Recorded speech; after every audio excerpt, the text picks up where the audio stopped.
Salut à tous les amis, j'espère que vous allez bien. Aujourd'hui je vous présente un manga très atypique et au scénario très original que j'ai vu passer nulle part. C'est chez Kana, il s'agit de Sohara et les bâtisseurs fantastiques. C'est de l'auteur de Mary Grave, Hidenori Yamaji, c'est auteur de ce fameux manga où le personnage portait un cercueil avec un corps dedans, j'en dirai pas plus, mais en tout cas c'était génial, c'était dans la collection d'Arcana, Sohara et les bâtisseurs fantastiques, un manga de fantasy très bien détaillé et dessiné. J'adore les dessins.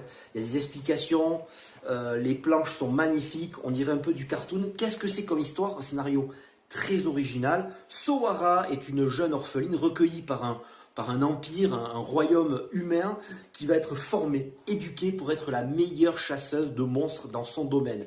Jusqu'au moment où elle va faire sa première mission et patatras, les humains et les monstres, les démons, vont faire une alliance, vont faire un traité de paix. Elle n'aura plus de raison de vivre. Elle va trouver quoi sur son chemin et dans son errance et sa quête d'identité?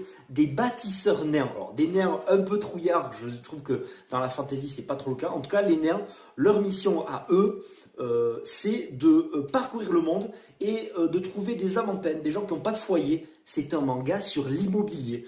Ils vont s'unir et découvrir plusieurs races de monstres et s'ingénuer à leur trouver un local, une maison, une paroisse, une demeure qui soit en adéquation avec leur mode de vie. Première mission, faire une bâtisse pour des pauvres gobelins qui vivent dans la crasse et ils vont les faire vivre dans leur propre nature. C'est très bien fichu, un manga très drôle, très épanouissant.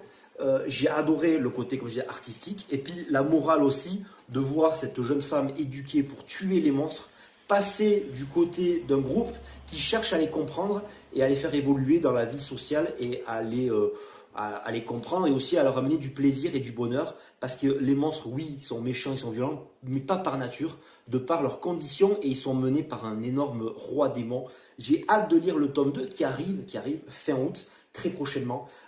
Sohara et les bâtisseurs fantastiques, c'est chez Kana. N'hésitez pas, courez, feuilletez-le et vous allez être très surpris. A bientôt pour de prochaines aventures. Ciao.